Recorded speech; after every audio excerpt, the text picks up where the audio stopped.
안녕하세요.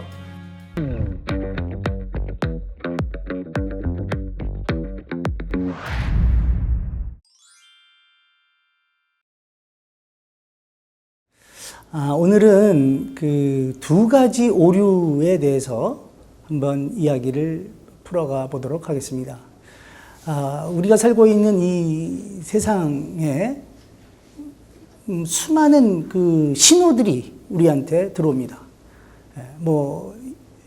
건널목 신호등부터 또 전화가 왔을 때 울리는 신호음, 또 몸에서 오는 이상 신호, 또 좋아하는 사람이 보내는 어떤 친밀감의 신호, 여러분들이 직장에 다니시면 직장 상사가 보내는 어떤 경고의 신호, 또 금융시장이나 또 시장 경제에서 보내는 다양한 신호들, 우리는 그러한 신호를 탐지하기 위해서 오늘도 주의를 기울이면서 분주히 살아가고 있습니다.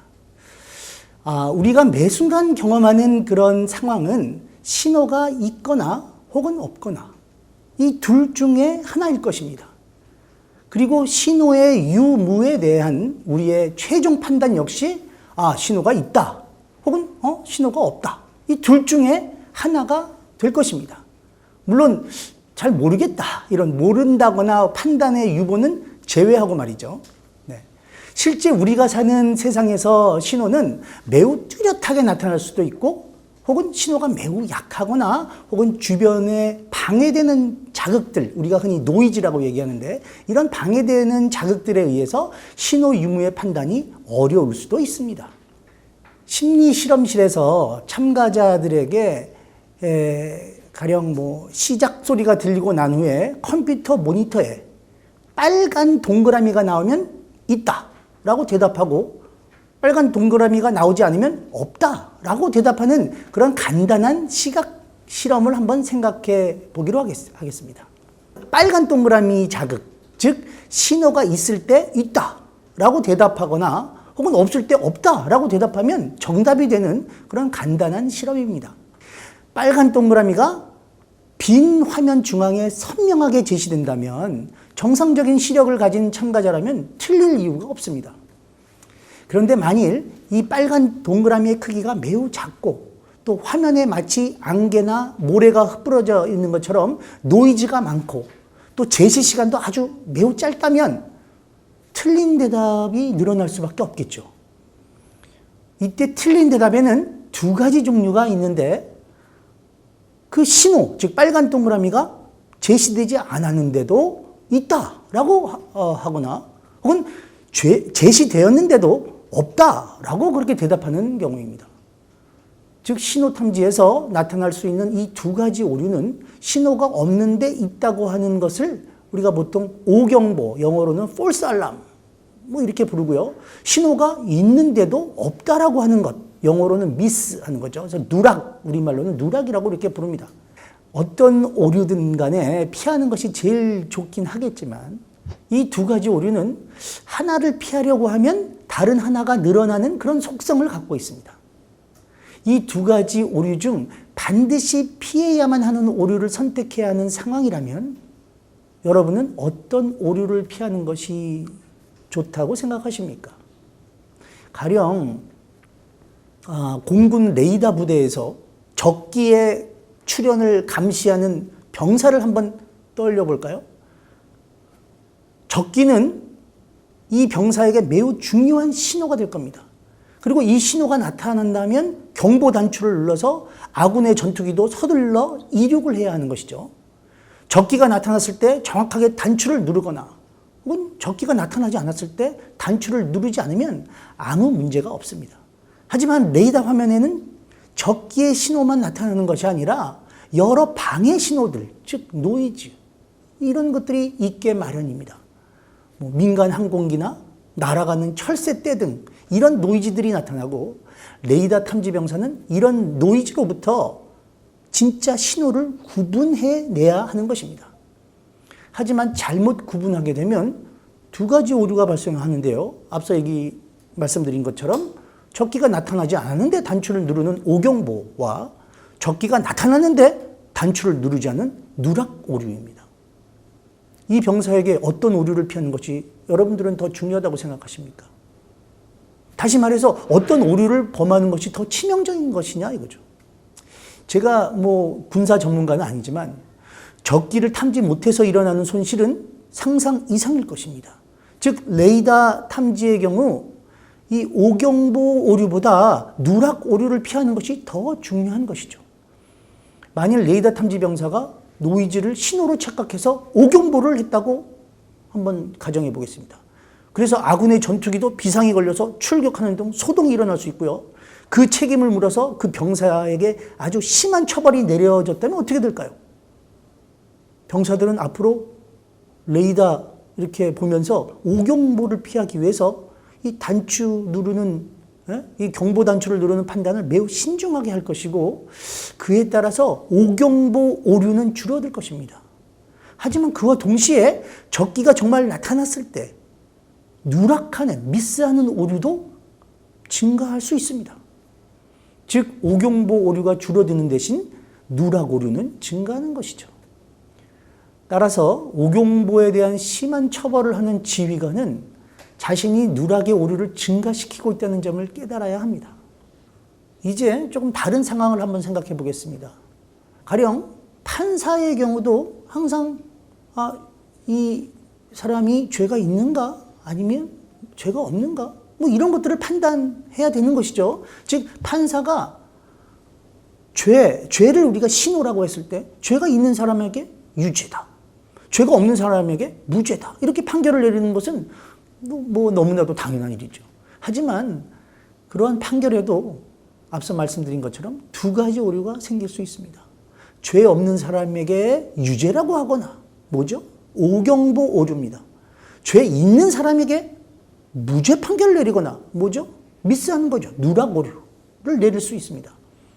당연히 이 두 가지 오류 모두 없으면 좋겠지만 이런 오류는 사실 인간이 판단하는 이런 세상에는 언제든지 일어날 수 있는 것이죠. 여러분들은 이 판사의 경우 어떤 오류를 줄이는 것이 더 중요하다고 생각하십니까? 시대에 따라서 상황에 따라서 그 판단 기준과 가치가 변하기도 하지만 오늘날 많은 국가들은 여러 범죄자를 놓치더라도 무고한 사람이 처벌받는 일은 없어야 한다는 것을 강조하는 분위기입니다. 즉 누락 오류보다는 오경보 오류를 범하는 것이 더 치명적이라고 판단하는 것이죠. 그래서 한 사람이라도 무고한 사람이 처벌받는 일을 피하려는 이런 노력은 다른 한편으로 누락 오류를 증가시킬 수밖에 없음을 이해하는 것이 중요합니다. 신호와 노이즈, 이 두 가지가 상존하는 세상에서 우리는 끊임없이 신호를 탐지하기 위해서 움직이고 또 판단을 내리는 것이죠. 그리고 그 판단이 늘 맞는 것은 아닙니다. 신호를 탐지하는 일은 인간이 하는 일이고 따라서 주의를 비롯한 인간의 인지 과정이 관여하게 되어 있습니다. 인지심리학자들은 이러한 인간의 신호 탐지에 영향을 주는 요인들을 연구해 왔습니다. 자, 신호라는 것은 단순한 불빛이나 신호음이 될 수도 있고 어떤 정보나 정보들의 복합체일 수도 있습니다. 감각적 신호를 탐지하는 것은 실제로 신호의 강도가 그 주변의 노이즈로부터 얼마나 뚜렷하게 구별되는지 그런 것도 중요하지만 그 신호가 얼마나 또 빈번하게 발생하는지 이런 것도 우리가 신호를 탐지하는데 그 기준을 정하는데 영향을 주는 것입니다. 예를 들면 공항 검색대 엑스레이 영상에서 가방 속에 총기류가 있다면 반드시 탐지를 해야 하겠지만 이런 일들이 발생하는 것이 1년에 한두 번 있을까 말까 하는 일이라면 실제로 이 신호, 즉 그 총기의 영상을 탐지하는 일은 훨씬 더 어려워지게 되어 있습니다. 또한 총기류에는 여러 다양한 모양들이 있기 때문에 한두 개의 정해진 신호가 아닐 때에는 더욱 탐지가 어렵습니다. 미국에서 유방조영술로 암이 발견되는 확률은 약 0.5%로 알려져 있고 방사선과에서 더 희귀한 암 징후는 그보다도 더 낮은 확률로 발견되는 것으로 보고되고 있습니다. 이처럼 극도의 낮은 확률로 발생하는 그 신호는 설령 그 신호가 나타났을 때라도 그것을 정확하게 탐지하는 그런 비율 역시 떨어질 수밖에 없는 것입니다. 조지 워싱턴 대학 심리학과의 미트로프 교수와 그의 동료들은 그 공항 검색대나 혹은 병원 방사선과에서 위험물체나 혹은 암의 징후를 탐지하는 것, 이것이 매우 중요한 상황에서 실제로 중요한 신호를 놓치는 그런 요인들, 어떤 요인들이 있을까? 이런 것들을 연구하였는데요. 앞서 언급드린 것처럼 신호들이 나타나는 빈도, 얼마나 자주 나타나느냐, 이런 것뿐만 아니라 또 찾아야 하는 신호가 여러 개일 때나 또 그 신호의 모호함 정도가 높을 때, 이럴 때 신호 탐지의 정확률이 떨어진다는 것을 발견하였습니다. 더 나아가서 이런 시각적으로 찾는 것, 탐색하는 걸 우리가 이제 시각적 탐색이라고 하는데요. 이런 시각적 탐색은 탐지하는 사람의 성격 특성과도 또 관련이 있다는 것을 발견했습니다. 보통 심리학에서 가장 타당한 신뢰로운 그런 검사라고 우리가 많이 사용하는 성격의 5요인 검사가 있는데요. 그 5요인 중에서 5가지 요인 중에 성실성이라는 그런 척도하고 이 시각적 탐색은 상당히 관련이 높은 것으로 나타났습니다. 그러니까 뭔가를 잘 찾는 사람을 고용하겠다. 그러면 이 성격 검사를 좀 해서 이 성실성 척도가 높은 사람, 그 점수가 높은 사람을 우리가 보통 채용을 한다면 뭔가 좀 더 잘 찾을 수가 있겠죠. 이러한 발견을 우리가 실생활에 응용해서 개선할 수 있는 방법이 무엇일까요? 매우 드물게 나타나는 신호를 탐지하는 일에 적합한 자질을 갖춘 사람을 선발하는 것부터 시작해서 가령 업무 환경에서 아주 드물게 나타나는 신호의 빈도를 의도적으로 증가시키는 방법, 이런 것도 있을 수 있겠죠. 예를 들면 공항 검색대에서 그냥 의도적으로 가끔 가방에 총기 모형 같은 것들을 넣어서 공항 검색대를 통과하는지를 주기적으로 점검한다든가, 또 특정한 신호만을 탐색하도록 분업하는 방법. 예를 들면 어떤 사람은 마약만 탐지하고 어떤 사람들은 총기류만을 검색하게 한다든가, 이렇게 신호를 좀 더 이렇게 나누어서 특정한 신호만 탐지하게 하면 훨씬 더 탐색 정확성을 높일 수 있는 것입니다. 대중을 상대로 하는 미디어나 또 정치가들이 보이는 행태, 이런 것들을 한번 생각해 볼까요? 가령 예전에 트럼프 대통령이 코로나19 치료제로 아직 제대로 검증되지 않은 약품이나 위험한 소독제를 막 언급한 일이 있었죠. 또 뉴스나 이렇게 보면 정치인들이 예전에 김정은의 신상과 관련돼서 이렇다 저렇다 이렇게 검증되지 않은 그런 뉴스를 막 내보내는 것. 왜 그럴까요? 오경보를 하는 한이 있더라도 본인이 대중의 국민들의 관심의 대상이 되기 때문에 그렇습니다. 대중들은 보수적으로 누락하는 오류에는 둔감할 수밖에 없죠. 미스하는 것은 미스했는지 아닌지 자체를 잘 모릅니다. 오히려 끊임없이 어떤 새로운 신호를 알리는, 그래서 오경보도 함께 증가하는 대중매체와 정치가들에게 대중들은 주목하게 되어 있습니다. 그래서 어떤 신호 혹은 신호 비슷한 것이라도 먼저 얘기하면 주목을 받고, 또 설령 틀려도 크게 책임을 지지 않는 일들 우리 주변에서 비일비재하죠. 그래서 현명한 국민이라면 적중하는 빈도와 오경보 빈도를, 이 두 가지를 동시에 함께 보는 것이 중요하다는 것을 알 것입니다. 아무리 적중률이 높아도 이 오경보 비율 역시 높다면 그저 주목받는 것에만 열중하는 신뢰하기 어려운 경우라고 할 수 있기 때문입니다. 최근에 인터넷이나 언론의 팩트체크를 확대하는 그런 노력, 이런 것도 이런 면에서 중요한 의미를 지닌다고 하겠습니다. 여러분들은 자신의 판단을 어느 정도 믿으십니까? 평상시에 여러분들의 판단은 어느 정도 정확하다고 생각을 하십니까? 여러분들 아마 대부분은 그 프랑스 파리의 상징인 에펠탑을 뭐 직접 혹은 뭐 영상으로라도 본 적이 있으실 겁니다. 제가 한번 이런 질문을 한번 해보겠습니다. 여러분들 그 파리 에펠탑의 높이가 100m보다 높을 것 같습니까? 혹은 낮을 것 같습니까? 자, 먼저 그걸 한번 생각해 보시고, 만일 높다면 한 몇 미터 정도 될 거라고 생각하십니까? 혹은 낮다면 에펠탑은 몇 미터 정도일 것이라고 한번 생각하십니까? 한번 적어 보시기 바랍니다. 각자, 네. 만일 100m보다 높을까 낮을까? 만일 높다면 혹은 낮다면 에펠탑은 몇 미터 정도 될까? 한번 여러분들이 한번 추측을 해보시는 거죠.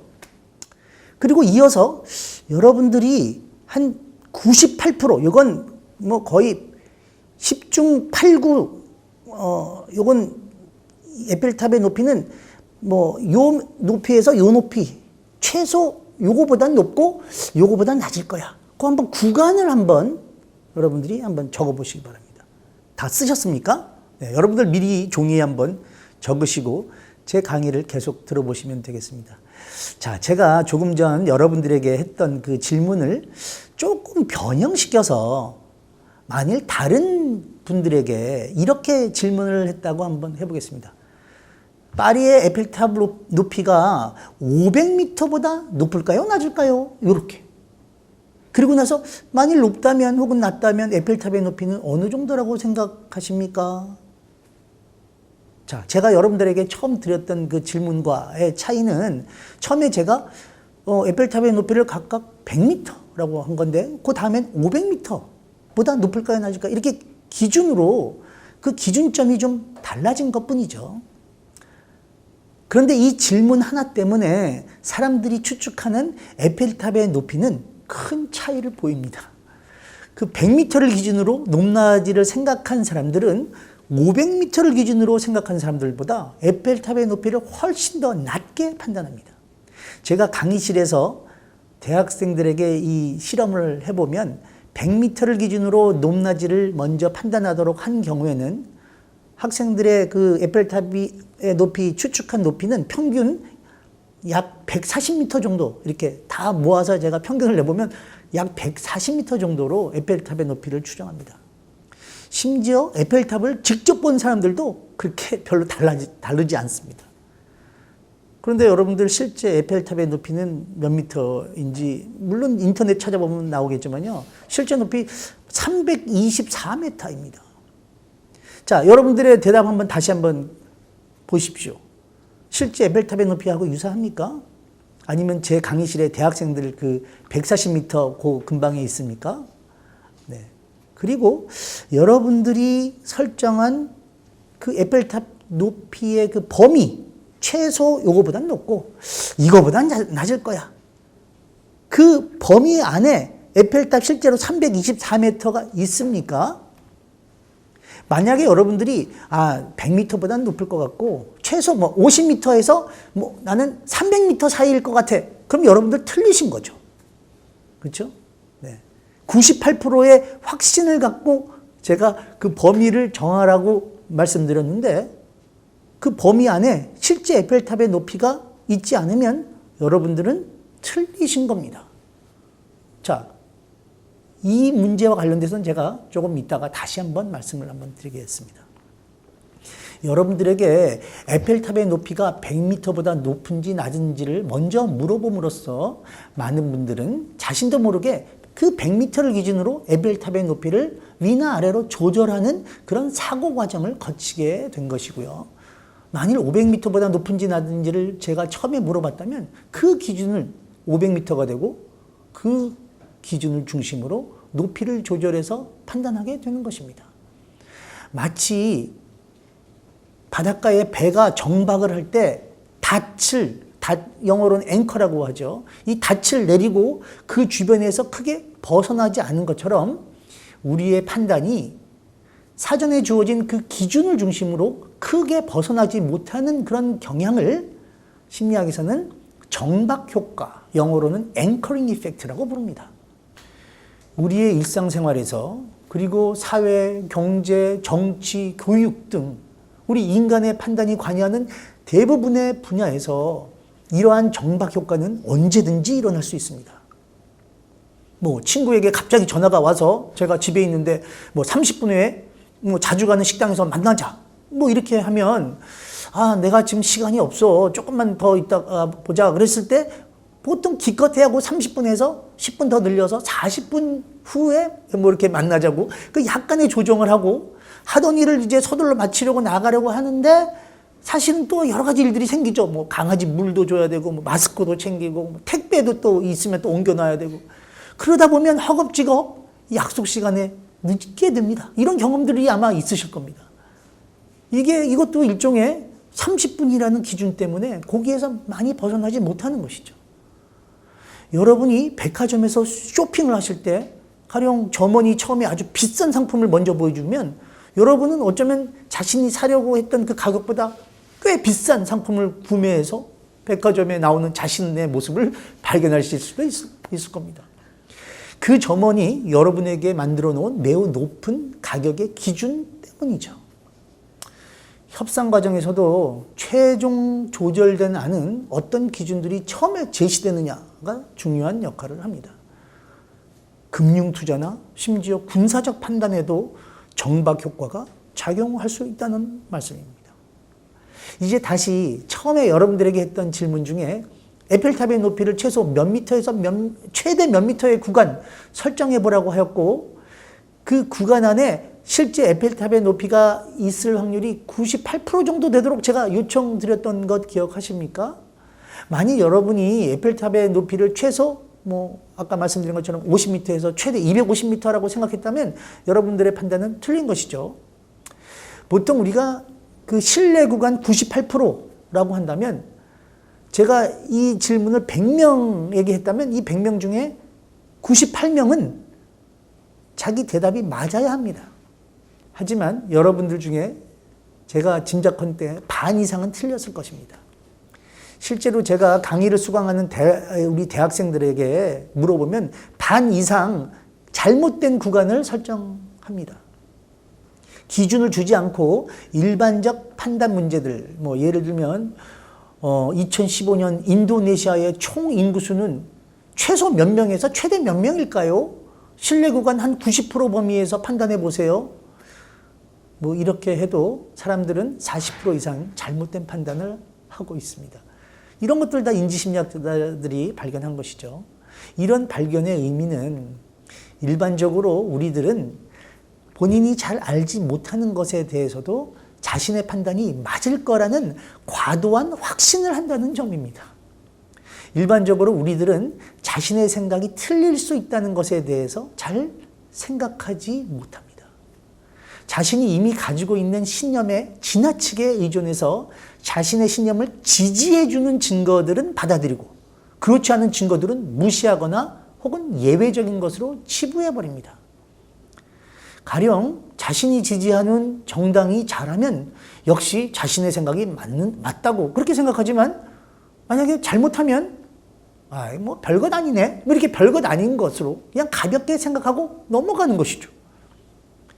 또한 자신의 생각을 지지해주는 증거만을 찾고 반증 가능성을 찾지 않는 그런 확증 편향도 자신의 생각이 틀릴 수 있다는 생각을 방해하는 하나의 중요한 요인이 됩니다.